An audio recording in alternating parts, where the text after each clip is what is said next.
สบายดีพี่น้องเด้อตอนนี้กำลังอยู่ในเฮือนพี่น้องเลย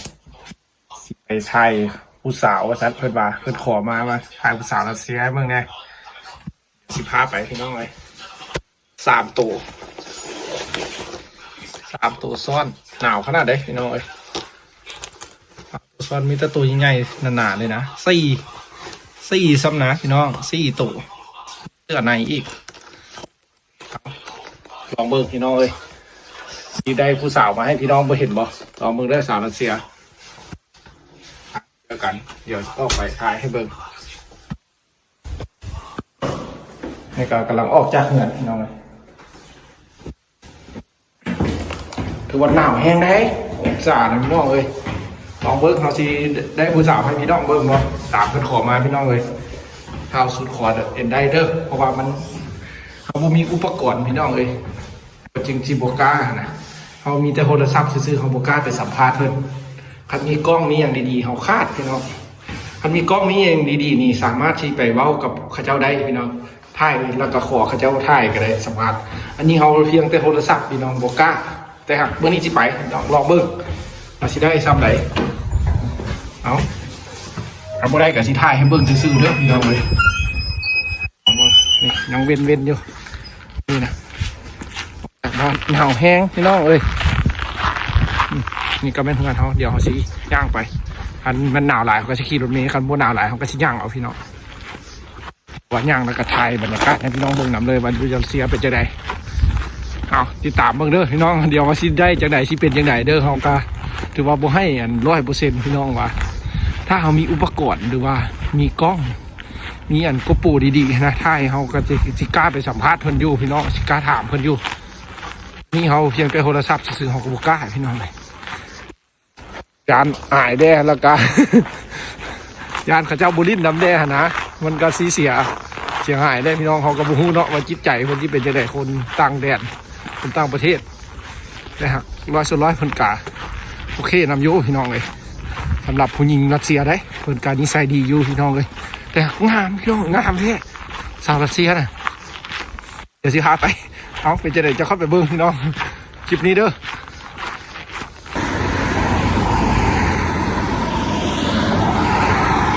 ป่ากลางป่าไม้บ้านเฮ้ยเต็มแต่หิมะแคมทางพี่น้องสิไปไทยผู้สาวชัดสาวรัสเซียผมเด้อออกมาเขาสิไปให้พี่น้องได้บ่นี่นะหนาวขนาดพี่น้องเลยเอาง่ายกับบุญเด้อได้มาได้กับจังท่าเบิ้งพี่น้องที่เป็นจังไหนเพราะว่ามันหนาวแห้งพี่น้องเลยจากคนบ้านเพิ่นสิมาย่างลิ้นบ่เอาเพิ่นมาลิ้นแล้วก็สิเห็นพี่น้องเลยเอาย่าง10 ปลายนาทีละ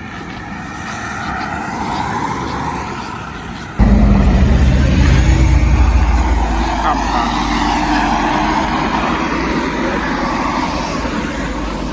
พี่น้องรอเบิ้งเด้อมาสิเห็นผู้สาวบ่กดข้ามเลยทางก็ได้พี่น้องเลย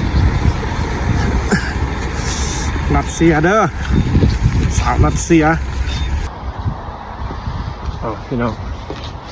เบิ่งแถวนี้ก็คือว่าอยากคักเลยพี่น้องเดี๋ยวเขาชมพี่น้องเดี๋ยวกำลังย่างไปเด้ออะไรเกี้ยนี่ผู้สาวน่าจะพวกนี้น่าจะมีเท่าไอ้ตู้ความหนาวด้วยนะโอ้คนคือจิบออกมาหนาวไอ้ลีเนาะเย็นคัก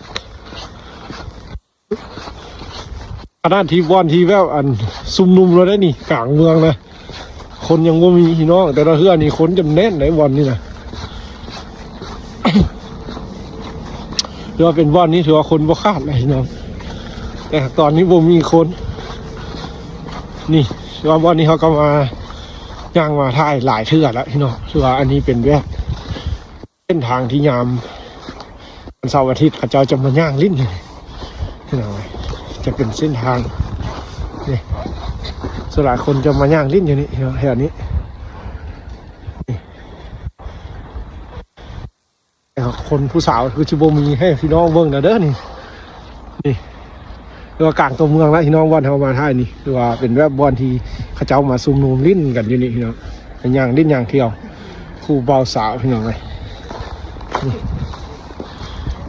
นี่งามได้วันนี้เขาเจ้าจะเป็นเอกลักษณ์ของเมืองนี้โดยเฉพาะเลยพี่น้องเลยโอ้มันหนาวพี่น้องเลยหนาวแท้เลยคนจะโง่ที่ไหน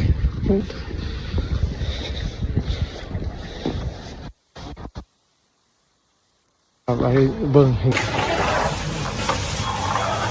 มายืนตั้งรักพักหนาวพี่น้อยเย็นแห้งโทรศัพท์จนดับพี่น้อยเดี๋ยวจะมาชี้ออกไปถ่ายให้เบิ้งอีกเด้อเพราะว่ามันหนาวแห้งพี่น้อยดูพี่น้องพักหนาวพุ่งเด้อ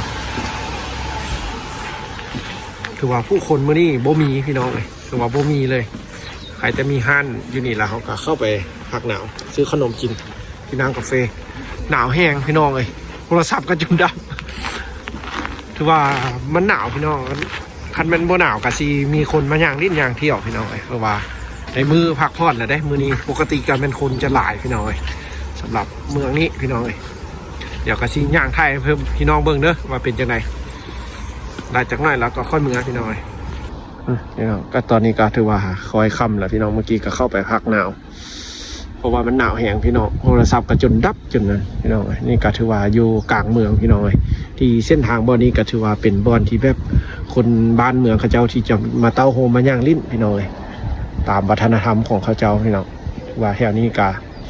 เป็นอีกเมืองที่สำคัญพี่น้องจุดที่สำคัญของเมืองนี้พี่น้องแถวนี้นะเพราะว่าคนจะมาย่างลิ้นย่างเที่ยวไล่สำหรับบ่อนนี้พี่น้องเดี๋ยวฮอกกะซีเลาะไทยพี่น้องเบิ้งเด้อสำหรับวันย่างลิ้นย่างเที่ยวนี้พี่น้องเดี๋ยวผู้คนจะโบ้หลายปานใดพี่น้องเพราะว่ามันหนาวเราก็สิบ่ได้ถ่ายผู้สาวให้พี่น้องเบิ้งแล้วนี่เพราะผู้สาวก็สงสัยขี้หนาวขาพี่น้องเจ้าก็บ่ได้มาย่างลิ้นหลายแต่สาวรัสเซียก็สิประมาณนี้แหละพี่น้องถึงว่ามื้อนี้คนสิบ่หลายแต่ก็มีอยู่พี่น้องแต่ก็บ่หลายบ่คือคืนนั่นแหละปกติคนจะหนาแน่นเลยพี่น้องคนรัสเซียเขาเจ้าจะเป็นสาวที่แบบหน้าตางามแหงพี่น้องเป็นตาหักตาเนี่ยแหงเลยถ้าเขามีอุปกรณ์ดีๆก็เขาสิสามารถถ่ายหรือว่าสัมภาษณ์เพิ่นก็สิได้พี่น้องแต่นี่ก็ถือว่ามันเป็นแบบแต่เขาใช้โทรศัพท์ถ่ายซื้อพี่น้อง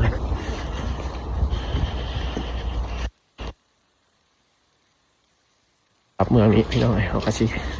หลอกถ่ายเมืองถือว่าเขาก็มาถ่ายเมืองเด้อตามพี่น้องขอมานี่ว่าอยากเห็นสาวรัสเซียพี่น้อง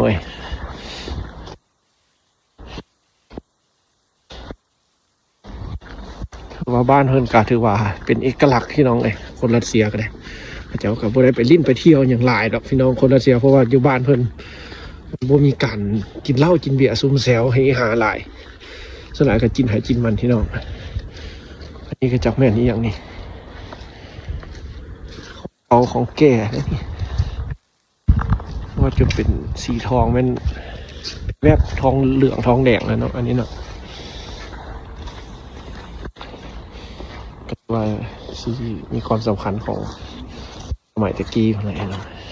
วันนี้มันหนาวนะพี่น้องมีห้านขายเครื่องมีอย่างครบได้พี่น้องมีห้านกาแฟห้านอย่างให้เขาได้ย่างลิ้นราคาจิตพอยูรัสเซียงั้นเป็นแต่ย่างพี่น้องมันไม่เป็นแต่ยานบุให้แหงบุเกิดมีขี้รักบ่การปุ่นจี้กันบุค่อยจะมีพี่น้องยูรัสเซียบ้านเพิ่นจะมีความสงบได้สำหรับในเมืองแต่สำหรับทางอื่นก็ถือว่าบ่มีความสงบอะไรในช่วงนี้แต่สำหรับในบ้านเมืองเพิ่นก็ถือว่าเป็นอย่างสิพี่น้องห้านก็เป็นตาหักขนาดทางเทิงก็หิมะปกคลุมมันก็ขายเครื่องวัฒนธรรมของเพื่อนพี่นะใส่ก็ถือว่างามอีกแบบเมืองเด็กน้อยหน้าจนแดงต้องหมดละห้านก็เป็นตาหักพี่นะสีใสสวยงามเดี๋ยวสีย่างขึ้นไปบ่อนนั่นมันจะเป็นไฟแดงสำหรับบ่อนท่องเที่ยวอีกบ่อนนึงให้หน่อยจะเป็นส่วนสาธารณะนี่ก็ชิงงามแบบหิมะอยู่ข้างเทิงพี่น้องเดี๋ยวได้นี่ ว่าจะถามเพื่อนเอาพี่น้องถือว่ามื้อนี้กับบ่มีคนเด้อพี่น้องเลยเอาก็มาถ่ายให้พี่น้องเบิ่งนะถ้ามื้อนี้ยังบ่คักกะถ้าเป็นอากาศดีๆอุ่นๆก่อนแล้วเราจะสิมาถ่ายเพราะว่าเขาก็หนาวแห้งนี่เนาะจนสั้นหนาวแล้วนี่เบิ่งทงมือเขาก็จนขาวหมดนี่พี่น้องคนละมันเย็นมันหนาวอีหลีได้พี่น้องมันเย็นสุดเลยได้รัสเซียนี่นะตอนนี้คือซีเมนบ่ได้เข้าเบิ่งเว้ยน่าจะเป็นฮอต30 องศาแล้วไปจากพี่น้องโทรศัพท์จนดับ2 เครื่องแล้วนี่โทรศัพท์นี่สิเพย้อนเลยเอาเพกระยามันพี่น้องใจมากคักในการถ่ายคลิปเอาเพเลยจังว่ากันพ่อแม่ทางบ้านเด้อ เดี๋ยวพี่น้องเจอกันใหม่มื้อหน้าเด้อพี่น้องสำหรับมื้อนี้เขาก็สิพักผ่อนสำนีสิเมื่อซอกทางเมื่อกันพี่น้องน่าจะได้ขี่รถเมล์แล้วนี่แหละเนี่ยน้องสาวรัสเซียเขาเจ้าจะหน้าหักหน้าสั่งพี่น้องเลยคนบ้านเพิ่นจะแก้มแดงๆอ่องต้องเถอะ ถ้าเขามีกล้องดีๆเขานี่มั่นใจตัวเองว่าเขานี่สามารถไปถ่ายได้พี่น้องเพราะว่าอันนี้เขาใช้โทรศัพท์เขาก็อายเพิ่นก็โทรศัพท์กะโทรศัพท์ อีห้างพี่น้องเลยโทรศัพท์อีห้างนะซอกหาทางเมืองก็หาคิวรถเมล์ก็พี่น้องตอนนี้ก็อยู่กลางเมืองเขาก็โอ้ยังงงๆอยู่นี่สิไปทางไหนทางแค่ไหนนี่พี่น้องหนาวแห้งเลยเขาต้องไปแค่ที่เขาหู้ได้เพราะว่ามันจะมีแบบบ้านพักหนาวเขาเวลาเขาย่างดุดแล้วเขาก็จะได้เข้าหนาวครับพี่น้องไปพักอุ่นน้อยหนึ่งแล้วจะค่อยไปต่อได้เพราะว่าคันเขาย่างเลยมันก็หนาวแห้งบ่ไหวมือเขานี่มันสีแข็งเดี๋ยวมันจะเป็นทางอื่นพี่น้องเลยนี่อันนี้ก็เป็นคิวรถเมล์เดี๋ยวเขาไปซอกหาน้ำเบอร์รถเมล์แล้วก็ที่นั่งรถเมล์กลับพี่น้องขอบใจสำหรับพี่น้องขอมาแต่มื้อนี้เขาก็ถือว่าถ่ายให้พี่น้องเบิ่งบ่ได้ผู้สาวเพราะว่ามันหนาวมันบ่มีคนแต่ไว้มื้อหน้าเด้อพี่น้องเด้อเขาสิถ่ายเบิ่งในฤดูแล้งพี่น้องจะเห็นป้อโคตรเจ๋งเลยรัสเซียเพราะว่าผู้สาวมันงามอีหลีพี่น้องเลยว่าแต่พี่น้องอยากเห็นเขาก็อยากเห็นคือกันพี่น้องเลยแต่ก็ได้เห็นอยู่ดอกพี่น้องคันมาอยู่รัสเซียก็ได้เห็นอยู่เพิ่นก็บ่ได้ขี้คุยสาวรัสเซียนะเพิ่นก็ลมดูสาวผู้บ่าวบ้านเฮาก็ได้พี่น้องแต่เขาว่าแต่เขานี่ใจกล้าบ่ใจกล้าแล้วได้ขี้สร้างงาคือเพิ่นว่าแหละพี่น้องเอ้ยคันอยากเห็นสาวรัสเซียให้มาแล้วดูแรงพี่น้องแล้วดูหนาวสิมาก็ได้ถ้าทนหนาวได้นำข้าเจ้าได้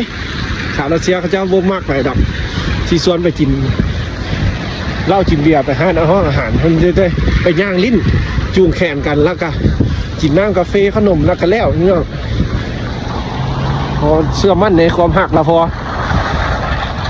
เอาสบายเจอกันมื้อหน้าเด้อพี่น้องหาคิวรถเมล์ก่อน